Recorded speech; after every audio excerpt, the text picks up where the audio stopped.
Hello दोस्तों, जय श्री राम।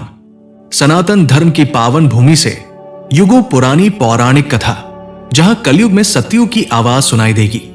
आज हम आपको लेकर चलेंगे उस स्थान पर जहां विज्ञान भी मौन हो जाता है, जहां तर्क थम जाते हैं और जहां केवल आस्था बोलती है। ये कहानी है कैलाश पर्वत की।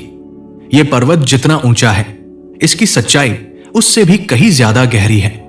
दुनिया का एकमात्र पहाड़ जिसके अंदर ऐसे अनसुलझे रहस्य हैं जो हमारी सोच और विज्ञान की सीमाओं को तोड़ देते हैं। दुनिया का सबसे ऊंचा पहाड़ माउंट एवरेस्ट, जिसकी ऊंचाई 8,848 मीटर है, उस पर आज तक 7,000 से ज्यादा लोगों ने चढ़ाई की है। वही कैलाश पर्वत जिसकी ऊंचाई मात्र 6,638 मीटर है, फिर भी आज तक उस पर कोई नहीं चढ़ पाया सिवाय एक आदमी के। तो आखिर ऐसा क्या है कैलाश में जो लोगों को इस पर चढ़ने से रोकता है? और क्यों कैलाश पर जाते ही सारे कंपास, राडार और नेविगेशन सिस्टम काम करना बंद कर देते हैं? माना जाता है कि यहां हिम मानव या यति भी रहते हैं, और यह दावा न सिर्फ वहां रहने वाले लोगों ने किया है, बल्कि 2019 में भारतीय सेना ने भी कुछ ऐसे ही दावे किए थे। प्रमाण के तौर पर उन्होंने तस्वीरें भी खींची थी। कैलाश में समय की गति असामान्य रूप से बदल जाती है। इस पर्वत पर चढ़ने वालों ने बताया है कि उनके नाखून और बाल सामान्य से कहीं ज्यादा तेजी से बढ़ते हैं और उनका चेहरा भी बूढ़ों की तरह लगने लगता है, मानो 2 दिनों में ही 2 साल का सफर तय कर लिया हो। आज तक बहुत से लोगों ने कैलाश पर चढ़ने की कोशिश की, लेकिन कोई भी उसकी चोटी तक नहीं पहुंच पाया, और जिसने पहुंचने की कोशिश भी की वो मारा गया। इन सब के बावजूद चीन ने हेलीकॉप्टर की मदद से उसकी चोटी पर पहुंचने की कोशिश की। तो आइए जानते हैं कैलाश पर्वत के उन रहस्यों को जिनके बारे में आपने कभी सोचा तक नहीं होगा। सवाल उठता है, आखिर क्यों? साल 2001 में चीन सरकार ने कैलाश पर्वत को लेकर कुछ ऐसा देखा, जिसके बाद उन्होंने कैलाश पर चढ़ने पर पूर्ण प्रतिबंध लगा दिया।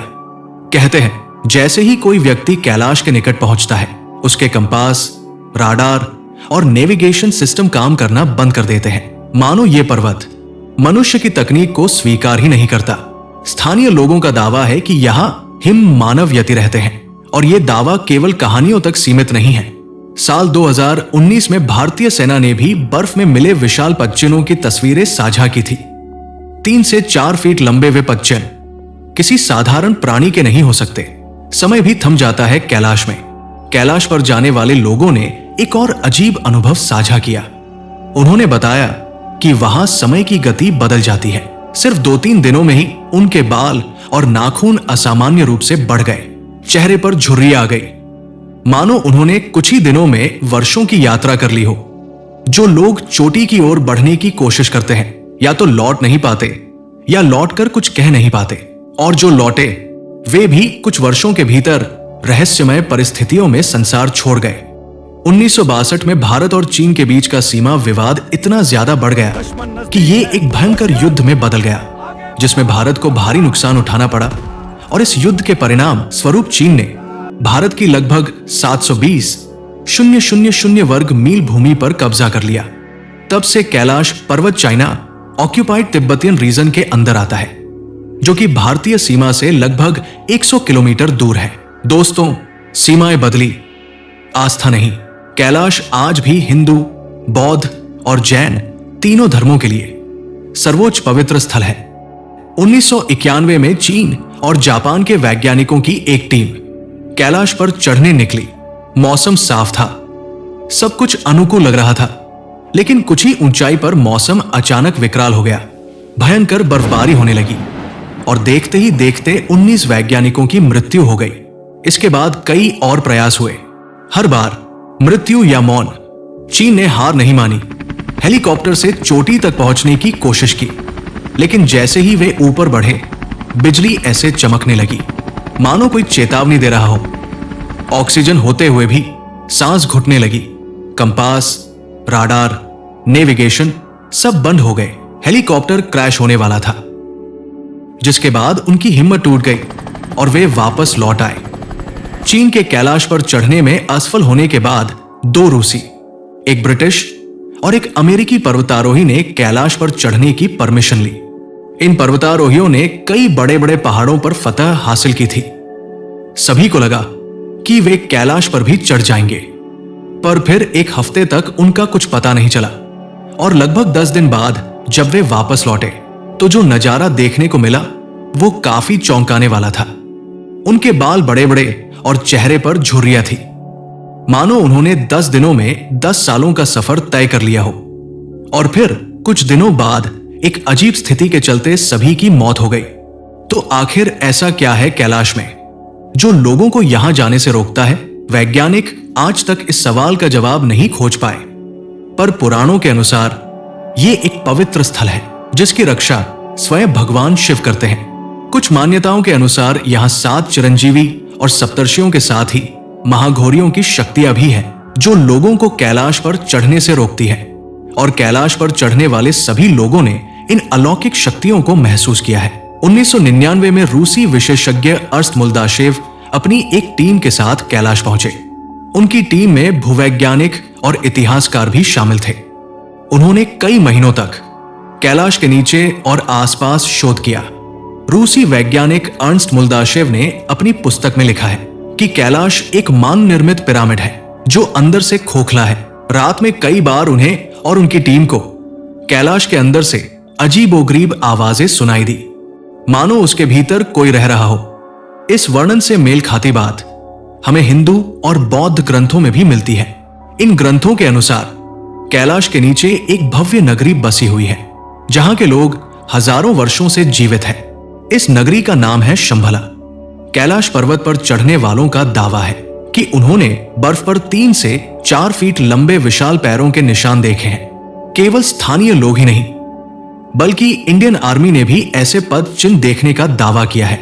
2019 में इन दावों के प्रमाण के लिए तस्वीरें और वीडियो भी बनाए गए थे। ये पद चिन्ह किसी और के नहीं बल्कि यति के माने जाते हैं, जिसे हिम मानव भी कहा जाता है। देखने वालों के अनुसार यति आधा भालू और आधा बंदर जैसा दिखता है और इसकी ऊंचाई 12 से 14 फीट होती है। यहाँ के स्थानीय लोगों ने भी इसे कई बार देखने का उल्लेख किया है और इसे देखना अशुभ माना जाता है। इसी कारण इसके बारे में ज्यादा चर्चा नहीं की जाती। यति के अलावा कैलाश की ऊंचाइयों में अघोरियों या महाघोरियों के देखे जाने की बात भी कही जाती है। इसके कुछ प्रमाण भी हमें प्राप्त होते हैं। ये अधोरी यहां रहकर हजारों वर्षों तक साधना करते हैं। माना जाता है कि कैलाश धरती का केंद्र है, जिसे सेंटर ऑफ द अर्थ या एक्सिस मुंडी भी कहा जाता है। यहाँ चुंबकीय बल यानी कि मैग्नेटिक फोर्स इतना अधिक है कि इस पर्वत के पास जाते ही सभी कंपास, रडार और नेविगेशन सिस्टम काम करना बंद कर देते हैं। कैलाश में एक और अजीब बात यह है कि यहाँ कई बार ओम और डमरू की ध्वनि सुनाई देती है। इसके तर्क में वैज्ञानिकों का कहना है कि बर्फ के गिरने और हवाओं के टकराने से ये आवाजें उत्पन्न होती हैं। पर सवाल यह है कि दुनिया में और भी कई बर्फीले पर्वत हैं, फिर केवल कैलाश पर ही ये ध्वनियां क्यों सुनाई देती हैं, जिसका विज्ञान के पास कोई जवाब नहीं है। जरूरी नहीं कि जो हमारी समझ से परे हो वो असत्य हो, क्योंकि ओम की ध्वनि पूरे ब्रह्मांड में विद्यमान है। शिव का वास है कैलाश में और शिव ही सत्य है और सत्य ही सनातन। माना जाता है कि भगवान शिव आज भी अपने शिव गणों के साथ कैलाश में निवास करते हैं। यही शिव गण और आत्माओं की टोली लोगों को कैलाश पर चढ़ने से रोकती है। यहां तक कि कैलाश में कई दिव्य अस्त्र छिपे हुए हैं, पर उन्हें जानने से पहले हमें मानसरोवर और राक्षस ताल को समझना होगा। कैलाश पर्वत से मात्र 35 किलोमीटर दूर ये 2 झीलें स्थित है। दोनों एक ही स्थान पर एक ही वातावरण में है, फिर भी दोनों का स्वभाव एक दूसरे से बिल्कुल भिन्न है। मानसरोवर दुनिया की सबसे ऊंची मीठे पानी की झील है और इसका पानी हमेशा शांत और स्थिर रहता है। वहीं इसके बगल में स्थित राक्षस ताल का पानी इतना अधिक खारा है कि उसमें जीवन पनप नहीं सकता। राक्षस ताल का पानी हमेशा उथल पुथल में रहता है, मानो कोई आंतरिक बेचैनी से भरा हो। एक और रहस्य जो विज्ञान की समझ से परे है वो ये है कि मानसरोवर का पानी कभी जमता नहीं। चारों ओर बर्फ से घिरे होने के बावजूद इसका तापमान पूरे साल एक समान रहता है। वही राक्षस ताल का तापमान मौसम के अनुसार बदलता रहता है। माना जाता है कि मानसरोवर में स्नान करने से सभी पाप धुल जाते हैं। जिसके कारण दूर दूर से श्रद्धालु यहां आते हैं। बहुत समय पहले अर्थात वैदिक काल में ब्रह्मा जी ने अपनी कल्पना से इस झील का निर्माण किया था। इसी कारण मन से बनी इस झील को मानसरोवर कहा जाता है। वहीं दूसरी ओर राक्षस ताल का निर्माण रावण ने किया था। यही बैठकर रावण ने भगवान शिव की तपस्या की थी। इस स्थान पर जाने वाले लोगों को एक नकारात्मक ऊर्जा का अनुभव होता है। दोस्तों, वैसे तो कैलाश के अंदर कई ऐसे रहस्य हैं जो विज्ञान और मानव की कल्पना से कहीं बड़े हैं। कैलाश केवल एक पर्वत नहीं है, बल्कि लोगों की आस्था और भक्ति का भी केंद्र है।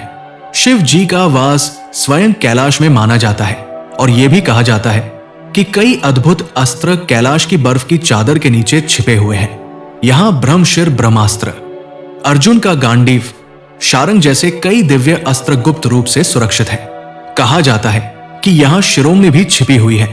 ये वही मणि है जिसे श्री कृष्ण ने अश्वत्थामा से छीन लिया था और पांडवों को दे दिया था।